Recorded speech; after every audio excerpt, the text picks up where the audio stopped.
दूर किसी देश में अनजाने से गांव में एक माई रहती थी। वाणी उनकी कुछ ऐसी थी, सबका मन मोह लेती थी। दिल उनका इतना अमीर था कि कुछ ना होकर भी वो हमेशा सबकी मदद करती। उनकी दरिया दिली पूरे गांव में मशहूर थी। प्यार से सब उनको अम्मा बुलाते। अम्मा गणेश जी की परम भक्त थी। हर रोज़ सुबह उठकर नहाने के बाद सबसे पहले वो गणेश जी की पूजा करती, फिर ही कुछ खाती। उनका स्वभाव और भक्ति देख गणेश जी खुश हुए। उन्होंने सोचा, मैं अपने इस भक्त को कुछ देना चाहूँगा। उससे पहले क्यों ना मैं अम्मा की दरियादिली को परख लूँ। इसी सोच के साथ वो अम्मा के गांव में एक छोटे से बालक के रूप में आ गए। उनके एक हाथ में दूध की कटोरी थी और दूसरे हाथ में चुटकी जितना चावल। वह लेकर वो गांव में घूमने लगे और सबसे पूछने लगे, कोई मेरे लिए इससे खीर बना देगा। ज़्यादातर हर घर में उनको ना ही सुनने को मिला, लेकिन जब उन्होंने अम्मा के घर पर पूछा तो अम्मा ने तुरंत हाँ बोल दिया। अम्मा ने खीर पकाने के लिए छोटी कढ़ाई चूल्हे पे चढ़ा दी। वह देख बालक बोला, अम्मा क्या आप बड़ी कढ़ाई ले सकते हैं।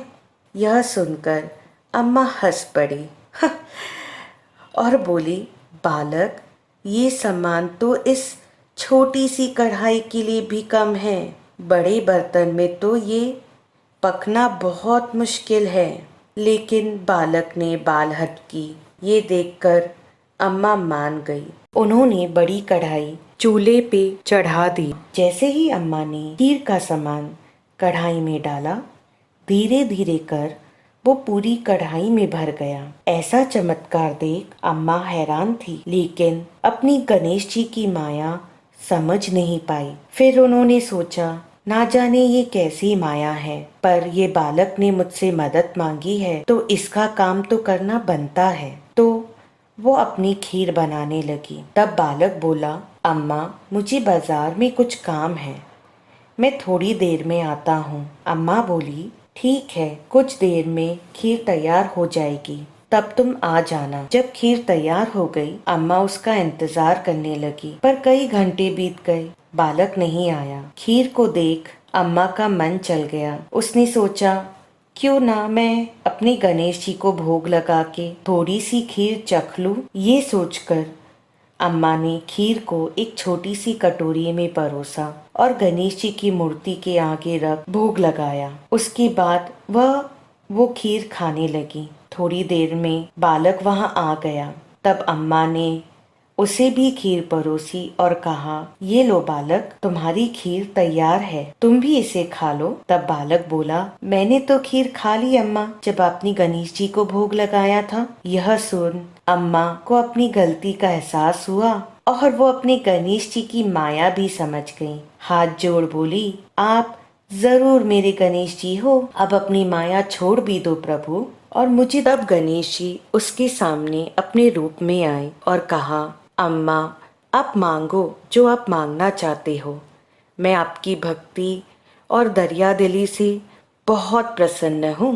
तब अम्मा बोली, प्रभु आपसे क्या मांगो, आपके दर्शन हो गए, मेरे लिए तो इतना ही काफी है। लेकिन अगर आप मुझे कुछ देना चाहते हो तो इतना देना कि मैं हमेशा जरूरतमंद लोगों की मदद कर पाऊं और इस जीवन के बाद तेरे धाम पे आ पाऊं। तब गणेश जी मुस्कुराते हुए तथास्तु बोल के वहाँ से चले गए। उनके जाते ही अम्मा की कुठिया सोने से भर गई और तो और उनके कमर का दर्द और घुटने का दर्द भी अपने आप ठीक हो गया। हे प्रभु, जिस तरह आपने अम्मा पे कृपा की, उसी तरह हम सब पर भी करना और सदा हमें अपनी भक्ति देना। उम्मीद है मुझे आप लोगों को ये कहानी पसंद आई होगी। पसंद आई होगी तो लाइक, शेयर और सब्सक्राइब जरूर करना। मिलते हैं अगली बार कुछ नए किस्सों के साथ। तब तक के लिए अलविदा, बाय बाय।